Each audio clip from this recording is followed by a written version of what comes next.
જય શ્રી કૃષ્ણ મિત્રો. શ્રીમદ ભગવદ્ ગીતા અધ્યાય 14 ગુણત્રય વિભાગ યોગ.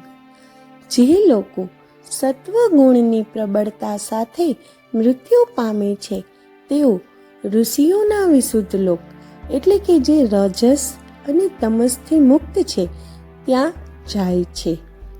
જે લોકો રજોગુણની પ્રધાનતા સાથે મૃત્યુ પામે છે તેઓ સકામ કર્મ કરનારાઓમાં જન્મ લે છે. જ્યારે જે લોકો તમોગુણની પ્રધાનતા સાથે મૃત્યુ પામે છે તેઓ પશુ યોનિમાં જન્મ લે છે. એવું કહેવાયું છે કે સત્વગુણના પ્રભાવમાં કરેલા કર્મો પુણ્ય ફળ પ્રદાન કરે છે. રજોગુણના પ્રભાવમાં કરેલા કર્મો દુઃખમાં પરિણમે છે. જ્યારે તમોગુણ સાથે કરેલા કર્મો અજ્ઞાનમાં પરિણમે છે. સત્વગુણથી જ્ઞાનનો ઉદય થાય છે. રજોગુણથી લોભ ઉદ્ભવે છે અને તમોગુણથી પ્રમાદ, મોહ અને અજ્ઞાન ઉત્પન્ન થાય છે. સત્વગુણી ઉર્ધ્વગમન કરે છે. રજોગુણી મધ્યમાં રહે છે અને જઘન્ય ગુણ વૃત્તિ ધરાવતા લોકોનું અધઃપતન થાય છે. જ્યારે જે ગુણાતીત હોય છે તે મને પ્રાપ્ત કરે છે. જ્યારે જ્ઞાની મનુષ્યોને એ જ્ઞાત થાય છે કે સર્વ કાર્યોમાં પ્રકૃતિના 3 ગુણો સિવાય અન્ય કોઈ કરતા નથી અને તેઓ મને ગુણાતીત જાણે છે, ત્યારે તેઓ મારા દિવ્ય સ્વભાવને પ્રાપ્ત કરે છે.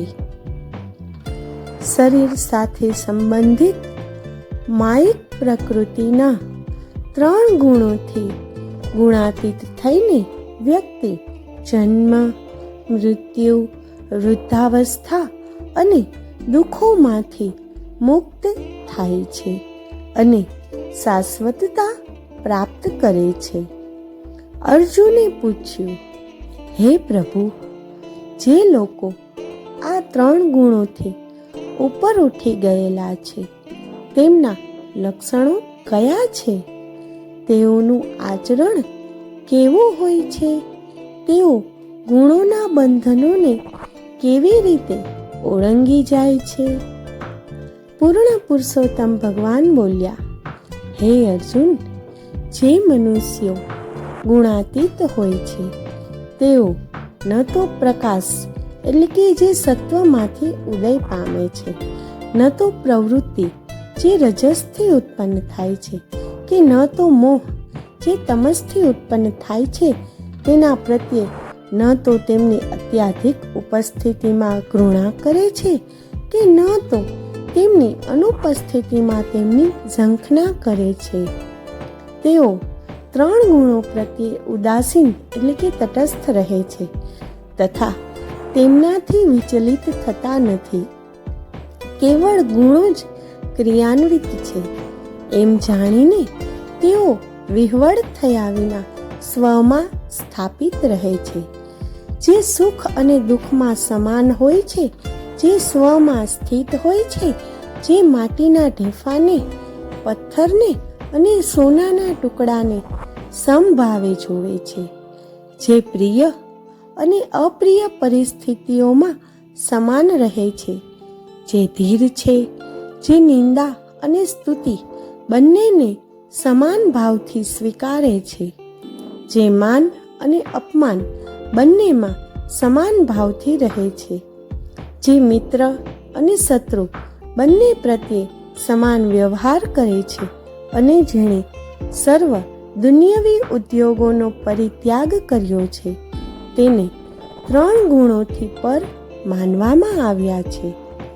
જે મારી વિશુદ્ધ ભક્તિ સાથે સેવા કરે છે તે માયિક પ્રકૃતિના 3 ગુણોથી ઉપર ઉઠે છે અને બ્રહ્મની અવસ્થાએ પહોંચે છે. હું નિરાકાર બ્રહ્મનો, શાશ્વત અને અવિનાશીનો, સનાતન ધર્મનો તથા અનંત દિવ્ય આનંદનો આધાર છું. ઓમ તત્સદિતિ શ્રીમદ્ ભગવદ્ ગીતા સુપનિષત્સુ બ્રહ્મ વિદ્યાયાય યોગશાસ્ત્રે શ્રી કૃષ્ણાર્જુન સંવાદે ગુણત્રય વિભાગ યોગો નામ ચતુર્દશોધ્યાયઃ. શ્રી કૃષ્ણાર્પણમસ્તુ. જય શ્રી કૃષ્ણ. જય દ્વારકાધીશ.